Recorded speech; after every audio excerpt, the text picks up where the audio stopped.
ഹരി ഓം നമസ്തേ. ഏവർക്കും പുതുവത്സര ആശംസകൾ. ഇന്ന് ദശകം 33 ഞാൻ വായിക്കാൻ പോകുന്നത്. ഈ 33 ദശകത്തിൽ അംബരീഷ ചരിതമാണ് വർണ്ണിച്ചിരിക്കുന്നത്. അത് നമുക്ക് കേൾക്കാം. ഒന്നാമത്തെ ശ്ലോകം. വൈവസ്വതാഖ്യമനുപുത്രന ഭാഗജാതനാഭാഗനാമക നരേന്ദ്ര സുതോംബരീഷ സപ്താർണവാവൃതമഹീതയിതോപി രേമേ ത്വത്സംഗിഷു ത്വയി ച മഗ്നമനാ സദൈവ. അർത്ഥം: വൈവസ്വതാഖ്യമനുപുത്ര നഭാഗജാത നാഭാഗ നാമക നരേന്ദ്രസുതഃ അംബരീഷഃ. വൈവസ്വതൻ എന്നു പേരായ മനുവിൻ്റെ പുത്രനായ നഭാഗനിൽ നിന്ന് ജനിച്ച നാഭാഗൻ എന്ന നാമമായ നരപതിയുടെ പുത്രനായ അംബരീഷൻ. സപ്താർണവാവൃത മഹീതയിതഃ അപി. 7 ആഴികൾ ചൂഴും മൂഴിയുടെ അധിപതിയായിരുന്നിട്ടും സദായേവ ത്വത്സംഖ്യഷും ത്വയി ച മഗ്നമനാഃ രേമേ. ഏതു സമയത്തും അങ്ങയിൽ ശക്തിയുള്ളവരിലും ഭഗവത് ഭക്തരിലും അങ്ങയിലും മുഴുകിയ മനസ്സോടുകൂടിയവനായിട്ട് രമിച്ചു പോന്നു, സുഖമായി കാലം നയിച്ചു. രണ്ടാമത്തെ ശ്ലോകം. ത്വത്പ്രീതയേ സകലമേവ വിതന്വതോസ്യ ഭക്ത്യൈവ ദേവ ന ചിരാദഭൃതാ പ്രസാദം യേനാസ്യ യാചനമൃതേപ്യഭിരക്ഷണാർത്ഥം ചക്രം ഭവാൻ പ്രവിതതാര സഹസ്രധാരം. അർത്ഥം: സകലം ഏവ ത്വത്പ്രീതയേ വിതന്വതഃ അസ്യ ഭക്ത്യാ ഏവ. എല്ലാം തന്നെ അവിടുത്തെ പ്രീതിക്കായി ചെയ്തു പോന്നിരുന്ന ഇദ്ദേഹത്തിൻ്റെ, അംബരീഷൻ്റെ ഭക്തിയൊന്നിനാൽ തന്നെ ദേവ ത്വം നചിരാത് പ്രസാദം അഭൃതാഃ. അല്ലയോ ദേവ, അവിടുന്ന് കാലതാമസം ഒട്ടും കൂടാതെ ഇദ്ദേഹത്തിൽ പ്രസന്നഭാവത്തെ കൈക്കൊണ്ടു. ഏന അതുകൊണ്ട്, അതായത് പ്രസാദത്തെ ധരിക്കുകയാൽ, അസ്യ യാചനം ഹൃദയ അപി ഇദ്ദേഹത്തിൻ്റെ ആവശ്യപ്പെടൽ ഇല്ലാതെയും, അഭിരക്ഷണാർത്ഥം സഹസ്രധാരം ചക്രം ഭവാൻ പ്രവിതതാര സർവവിധ രക്ഷണത്തിനും ഉതകുന്നതും 1000 അത്രയും അധികം മുനകളുള്ളതുമായ സുദർശന ചക്രത്തെ അവിടുന്ന് അറിഞ്ഞ് രക്ഷയ്ക്കായി നൽകി. മൂന്നാമത്തെ ശ്ലോകം. സദ്വാദശീ വ്രതമഥോ ഭവദർച്ചനാർത്ഥം വർഷം ദധൗ മധുവനേ യമുനോപകണ്ഠേ പത്ന്യാ സമം സുമനസാ മഹതീം വിതന്വൻ പൂജാം ദ്വിജേഷു വിസൃജൻ പശുഷഷ്ടികോടിം. അർത്ഥം: അഥോ സഹ ഭവദർച്ചനാർത്ഥം.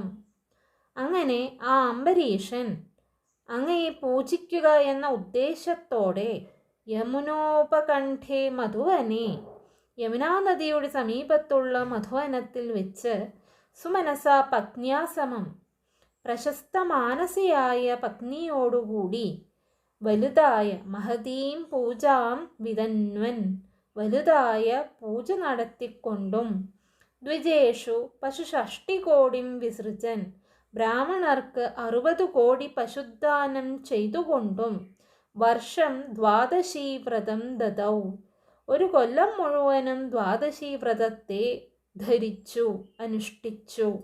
നാലാമത്തെ ശ്ലോകം.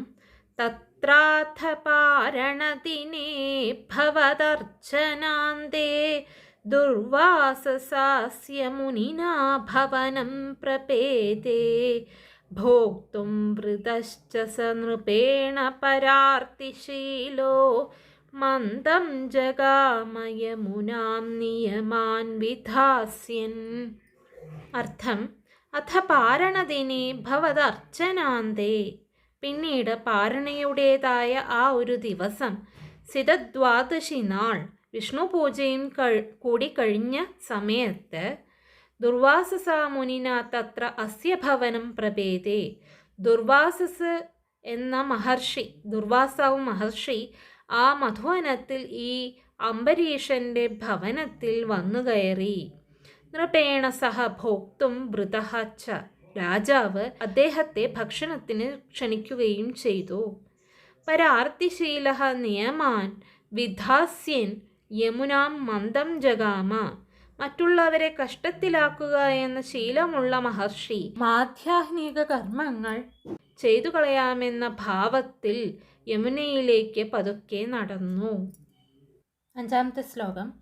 രാജ്ഞാഥ പാരണമുഹൂർത്ത സമാപ്തി ഖേദാദ്വാരൈവ പാരണമകാരി ഭവത്പരേണ പ്രാപ്തോ മുനിസ്തതഥ ദിവ്യദൃശാ വിജാനൻ ക്ഷിപ്യൻ ക്രുധോധൃത ജഡോ വിതതാനകൃത്യം. അർത്ഥം: അഥ രാജ്ഞ പാരണമുഹൂർത്ത സമാപ്തി ഖേദാത്, മഹർഷി മടങ്ങി വരുവാൻ വൈകിയപ്പോൾ രാജാവ് പാരണ ചെയ്യുവാനുള്ള സമയം കഴിഞ്ഞു പോയാലോ എന്ന സങ്കടത്താൽ ഭവത്പരേണ വാരായേവ പാരണം അകാരി, അങ്ങയിൽ തന്നെ തൽപരനായിട്ട് കേവലം ജലം കൊണ്ട് പാരണ നിർവഹിച്ചു. അഥ പ്രാപ്തഃ മുനിഹി തത് ദിവ്യദൃശാ വിജാനൻ, അപ്പോഴേക്കും എത്തിച്ചേർന്ന മഹർഷി അക്കാര്യം ദിവ്യദൃഷ്ടി കൊണ്ട് നന്നായി അറിഞ്ഞിട്ട് ക്ഷിപ്യൻ ക്രുധ ഉദ്ധൃത ജഡഃ കൃത്യാം വിദദാന, രാജാവിനെ നന്നായി ശകാരിച്ചു. എന്നിട്ടും ക്രോധം അടങ്ങാതെ ജഡ പറിച്ചെടുത്ത് ഒരു കൃത്യയെ സൃഷ്ടിച്ചു വിട്ടു. 6-ാമത്തെ ശ്ലോകം. കൃത്യാം ച താമസിധരാം ഭുവനം ദഹന്തീം അഗ്രേഭിവീക്ഷ്യ നൃപതിർനപദാച്ച കമ്പേ ത്വദ്ഭക്തബാധമഭിവീക്ഷ്യ സുദർശനം തേ കൃത്യാനലം ചലഭയൻ മുനിമന്വധാവീത്. അർത്ഥം: താം കൃത്യാം ച അസിധരാം ഭുവനം ദഹന്തീം അഗ്രേ അഭിവീക്ഷ്യ നൃപതിഃ പദാത് ന ചകമ്പേ. ആ കൃത്യയാകട്ടെ കയ്യിൽ വാളുമായി ലോകത്തെ ഭസ്മമാക്കുമാറ് തൻ്റെ മുന്നിൽ നേരിട്ട് കണ്ടിട്ട് പോലും രാജാവ് തൻ്റെ സ്ഥാനത്ത് നിന്ന് ഇളകിയതേയില്ല. തേ സുദർശനം ത്വദ്ഭക്തപാദം അഭിവീക്ഷ്യ, അങ്ങയുടെ സുദർശനം അങ്ങയുടെ ഭക്തന് വന്നു ചേരുന്ന ബാധയെ മുന്നിൽ കണ്ടിട്ട് കൃത്യാനലം ശലഭയൻ മുനിം അന്വധാവീത്, ആ കൃത്യയാകുന്ന തീയിനെ തീയിൽ വീണ പാറ്റയെ പോലെയാക്കുകയും മഹർഷിയുടെ പിന്നാലെ പാഞ്ഞു ചെല്ലുകയും ചെയ്തു. 7-ാമത്തെ ശ്ലോകം. ധാവന്നശേഷഭുവനേഷു ഭിയാസ പശ്യൻ വിശ്വത്ര ചക്രമപി തേ ഗതവാൻ വിരിഞ്ചം കഃ കാലചക്രമതിലംഘയതീത്യപാസ്ത ശർവം യയൗ സ ച ഭവന്തമവന്തതൈവ. അർത്ഥം: സഹ ഭിയ അശേഷഭുവനേഷു ധാവൻ, ആ മഹർഷിയാകട്ടെ പേടിച്ച് സകല ഭുവനങ്ങളിലും രക്ഷയ്ക്കായി ഓടി നടന്നു. വിശ്വത്ര തേ ചക്രമപി പശ്യൻ, എല്ലായിടത്തും ഒപ്പം അങ്ങയുടെ ചക്രത്തെയും കണ്ടു. വിരിഞ്ചം ഗതവാൻ, ഒടുവിൽ ബ്രഹ്മാവിനെ ചെന്ന് ശരണം പ്രാപിച്ചു. കഹ കാലചക്രം അതിലംഘയതീതി അപാസ്തഃ ശർവം യയൗ, ആർക്ക് കഴിയും കാലചക്രത്തെ അതിക്രമിക്കുവാൻ എന്ന് പറഞ്ഞ ബ്രഹ്മാവ് കൈവെടിഞ്ഞപ്പോൾ ശിവനെ ചെന്ന് ശരണം പ്രാപിച്ചു. സഹച്ച ഭവന്തം അവന്തതയേവ, അദ്ദേഹമാകട്ടെ അങ്ങയെ കൈവണങ്ങുക മാത്രം ചെയ്തു. 8-ാമത്തെ ശ്ലോകം.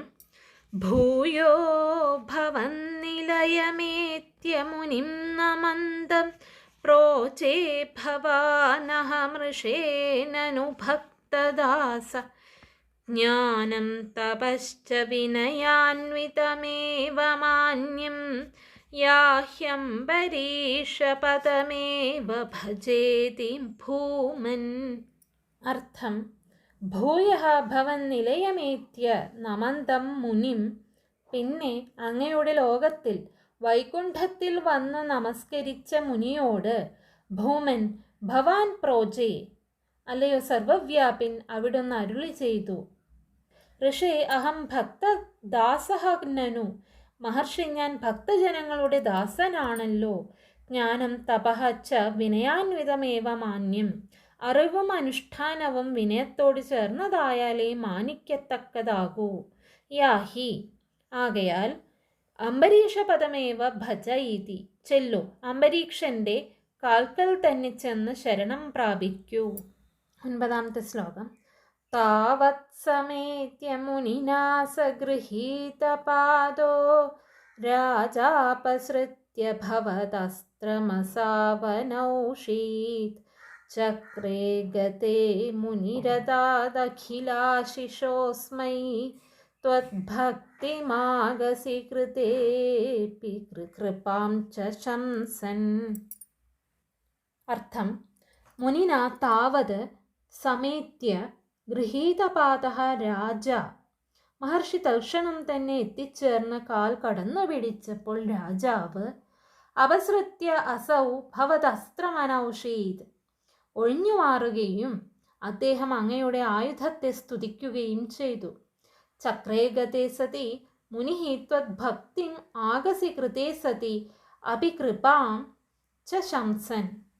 ആ ചക്രം പിന്മാറിയപ്പോൾ മഹർഷി അംബരീഷന് അങ്ങയിലുള്ള ഭക്തിയെയും കുറ്റം ചെയ്തിരിക്കെ പോലും അദ്ദേഹം കാട്ടുന്ന കാരുണ്യത്തെയും പ്രശംസിച്ചുകൊണ്ട് അസ്മൈ അഖിലാശിഷഃ അദാത്, ഇദ്ദേഹത്തിന്, അതായത് ഈ രാജാവിന് എല്ലാ വിധത്തിലുള്ള നന്മകളെയും നേർന്നു. 10-ാമത്തെ ശ്ലോകം. രാജാ പ്രതീക്ഷ്യ മുനിമേകസമാമനാശ്വാൻ സംഭോജ്യ സാധുതം ഋഷിം വിസൃജൻ പ്രസന്നം ഭുക്ത്വാ സ്വയം ത്വയി തതോപി ദൃഢം രതോഭൂത് സായുജ്യമാപ ച സമാം പവനേശപായ. അർത്ഥം: രാജാ മുനിം പ്രതീക്ഷ്യ ഏകസമാം അനാശ്വാൻ, രാജാവ് മഹർഷിയെ കാത്തിരുന്ന് ഒരു കൊല്ലം മുഴുവനും ഒന്നും അശിക്കാതെ ഭക്ഷിക്കാതെ കഴിച്ചുകൂട്ടി. തം ഋഷിം സാധു സംഭോജ്യ പ്രസന്നം വിസൃജൻ, പിന്നെ ആ മഹർഷിയെ യഥാവിധി ഊട്ടുകയും പ്രസന്നനായി തീർന്ന അദ്ദേഹത്തെ യാത്രയയക്കുകയും ചെയ്തു. സ്വയം ഭുക്ത്വ, എന്നിട്ട് താനും ഭക്ഷണം കഴിച്ചു. ത്വയി തതഃ അപി ദൃഢം രതഃ അഭൂത്, അങ്ങനെ അംബരീഷൻ അങ്ങയിൽ പൂർവാധികം ഭക്തിയുള്ളവനായിട്ട് സായുജ്യം ആപച്ച, ഒടുവിൽ മോക്ഷത്തെ പ്രാപിക്കുകയും ചെയ്തു. പവനേശ, അല്ലയോ ഗുരുവായൂരപ്പ, സഹത്വം മാം പായാഹ, ആ അവിടുന്ന് ഈയുള്ളവനെ രക്ഷിക്കണമേ. ഇന്ന് വായിച്ചത് അംബരീഷ ചരിതമാണ്. ശ്രീ മഹാഭാഗവതം 9ാം സ്കന്ധത്തിൽ 4-ാം അധ്യായത്തിലെ 15-ാം ശ്ലോകം തൊട്ട് തുടങ്ങി 5-ാം അധ്യായത്തോടു കൂടി അവസാനിക്കുന്ന 84 ശ്ലോകമാണ് നാരായണീയത്തിലെ അംബരീഷ ചരിതത്തിന് അടിസ്ഥാനം. വൈവസ്വത മനുവിൻ്റെ പുത്രനായ നഭാഗൻ്റെ പുത്രനായ നാഭാഗൻ എന്ന രാജാവിൻ്റെ പുത്രനാണ് അംബരീഷൻ. 7 സമുദ്രങ്ങൾ ആവൃതമായ ഭൂമിയുടെ അധിപതിയാണ് അംബരീഷൻ. എന്നിട്ടും ഏതു സമയവും ഭഗവാന്റെ ഭക്തരിലും ഭഗവാനിലും അകമഴിഞ്ഞ ഭക്തിയോടുകൂടി രമിച്ചു പോന്നു ഈ അംബരീഷൻ. അതായത് സുഖമായി കാലം കഴിച്ചു, ഭഗവാനിൽ മുഴുകിയ മനസ്സോടുകൂടിയവനായിട്ട് സുഖമായി കാലം കഴിച്ചു. എല്ലാ കർമ്മവും ഭഗവാന്റെ പ്രീതിക്കായി ചെയ്തു പോന്നിരുന്ന ഇദ്ദേഹത്തിൻ്റെ, അതായത് അംബരീഷൻ്റെ ഭക്തി ഒന്നിനാൽ തന്നെ ഭഗവാൻ പ്രസന്നനായി. ഭഗവാന്റെ പ്രസന്ന ഭാവത്തെ, അതായത് പ്രസാദത്തെ ധരിക്കുകയാൽ ഇദ്ദേഹത്തിൻ്റെ, അതായത് അംബരീഷൻ്റെ ആവശ്യപ്പെടലില്ലാതെയും സർവവിധ രക്ഷണത്തിനും ഉതകുന്നതും 1000-ലധികം മുനകളുള്ളതുമായ സുദർശന ചക്രത്തെ ഭഗവാൻ അറിഞ്ഞ് അംബരീഷൻ്റെ രക്ഷയ്ക്കായി നൽകി. അങ്ങനെ ഒരു ദിവസം അംബരീഷൻ ഭഗവാനെ പൂജിക്കുക, ആരാധിക്കുക എന്ന ഉദ്ദേശത്തോടെ യമുനാ നദിയുടെ സമീപത്തിലുള്ള മധുവനത്തിൽ വെച്ച് പ്രശസ്ത മാനസയായ പത്നിയോടുകൂടി വലുതായ സർവോപചാരങ്ങളോടും കൂടിയ പൂജ നടത്തിക്കൊണ്ടും ബ്രാഹ്മണർക്ക് 60 കോടി പശുദാനം ചെയ്തുകൊണ്ടും ഒരു കൊല്ലം മുഴുവൻ ദ്വാദശി വ്രതത്തെ അനുഷ്ഠിച്ചു. പിന്നീട് പാർണയുടേതായ ആ ഒരു ദിവസം സിതദ്വാദശി നാൾ വിഷ്ണു പൂജയും കൂടി കഴിഞ്ഞ സമയത്ത് ദുർവാസാവ് എന്ന മഹർഷി ആ മധുവനത്തിൽ ഈ അംബരീഷ രാജാവിൻ്റെ ഭവനത്തിൽ വന്നു കയറി. രാജാവ് അദ്ദേഹത്തെ ഭക്ഷണത്തിന് ക്ഷണിക്കുകയും ചെയ്തു.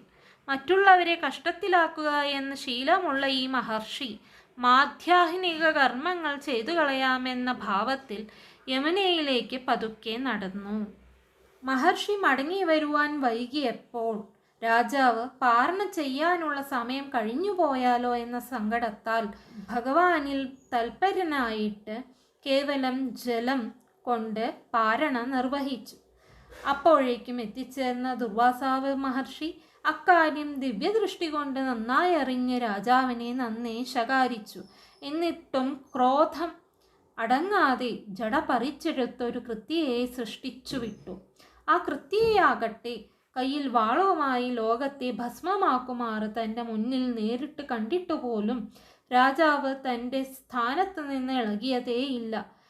ഭഗവാന്റെ സുദർശനം ഭഗവാന്റെ ഭക്തന് വന്നു ചേരുന്ന ബാധയെ മുന്നിൽ കണ്ടിട്ട് ആ കൃത്യയാകുന്ന തീയിനെ തീയിൽ വീണ പാറ്റയെ പോലെ ആക്കുകയും മഹർഷിയുടെ പിന്നാലെ പാഞ്ഞു ചെല്ലുകയും ചെയ്തു. ആ മഹർഷി സുദർശന ചക്രം വരുന്നത് കണ്ട് പേടിച്ച് സകല ഭുവനങ്ങളിലും രക്ഷയ്ക്കായി ഓടി നടന്നു. എല്ലായിടത്തും ഒപ്പം അങ്ങയുടെ ഭഗവാന്റെ ചക്രത്തെയും കണ്ടു. ഒടുവിൽ ബ്രഹ്മാവിനെ ചെന്ന് ശരണം പ്രാപിച്ചു. ബ്രഹ്മാവാകട്ടെ ആർക്ക് കഴിയും ഈ കാലചക്രത്തെ അതിക്രമിക്കുവാൻ എന്ന് പറഞ്ഞ് വെടിഞ്ഞപ്പോൾ ശിവനെ ചെന്ന് ദുർവാസാവ് മഹർഷി ശരണം പ്രാപിച്ചു. പരമശിവനാകട്ടെ അങ്ങയെ, അതായത് ഭഗവാനെ കൈവണങ്ങുക മാത്രം ചെയ്തു. അതായത് ഭഗവാന്റെ വൈഷ്ണവമായ യാതൊന്നിനോടും എതിർത്ത് നിൽക്കാൻ നമുക്ക് വയ്യ എന്ന മട്ടിലാണ് അദ്ദേഹം വന്ദിച്ചത്. പിന്നെ അങ്ങയുടെ ലോകത്തിൽ, ഭഗവാന്റെ ലോകത്തിൽ വൈകുണ്ഠത്തിൽ വന്ന് നമസ്കരിച്ച ദുർവാസാവ് മുനിയോട് അല്ലയോ സർവവ്യാപിൻ അവിടുന്ന് അരുളി ചെയ്തു, മഹർഷിയെ, ഞാൻ ഭക്തജനങ്ങളുടെ ദാസനാണല്ലോ. അറിവും അനുഷ്ഠാനവും വിനയത്തോട് ചേർന്നതായാലേ മാനിക്കത്തക്കതാകൂ. ആകയാൽ ചെല്ലൂ, അംബരീഷന്റെ കാൽക്കൽ തന്നെ ചെന്ന് ശരണം പ്രാപിക്കൂ എന്ന്. മഹർഷി തൽക്ഷണം തന്നെ എത്തിച്ചേർന്ന് കാൽക്കൽ കടന്നു പിടിച്ചപ്പോൾ അംബരീഷ രാജാവ് ഒഴിഞ്ഞു മാറുകയും അംബരീഷ രാജാവ് ഭഗവാന്റെ ആയുധത്തെ സ്തുതിക്കുകയും ചെയ്തു. അങ്ങനെ സുദർശന ചക്രം പിന്മടങ്ങിയപ്പോൾ മഹർഷി അംബരീഷന് അങ്ങയിലുള്ള ഭക്തിയെയും കുറ്റം ചെയ്തിരിക്കെ പോലും അദ്ദേഹം കാട്ടുന്ന, അതായത് രാജാവ് കാട്ടുന്ന കാരുണ്യത്തെയും പ്രശംസിച്ചുകൊണ്ട് ഇദ്ദേഹത്തിന്, അംബരീഷ രാജാവിന് എല്ലാ വിധത്തിലുള്ള നന്മകളെയും നേർന്നു. അംബരീഷ രാജാവ് ദുർവാസാവ് മഹർഷിയെ കാത്തിരുന്ന് ഒരു കൊല്ലം മുഴുവനും ഒന്നും ഭക്ഷിക്കാതെ കഴിച്ചുകൂട്ടിയിരുന്നു. ദുർവാസാവ് മഹർഷി വന്നു ചേർന്നപ്പോൾ ആ മഹർഷിയെ യഥാവിധി ഊട്ടുകയും പ്രസന്നനായിത്തീർന്ന അദ്ദേഹത്തെ യാത്രയയക്കുകയും ചെയ്തു. എന്നിട്ട് സ്വയം ഭക്ഷിക്കുകയും ചെയ്തു. അങ്ങനെ അംബരീഷൻ അങ്ങയിൽ പൂർവാധികം ഭക്തിയുള്ളവനായിട്ട് ഒടുവിൽ മോക്ഷം പ്രാപിക്കുകയും ചെയ്തു. ഗുരുവായൂരപ്പ, അങ്ങനെയുള്ള അവിടൊന്ന് ഞങ്ങളെ രക്ഷിക്കണമേ.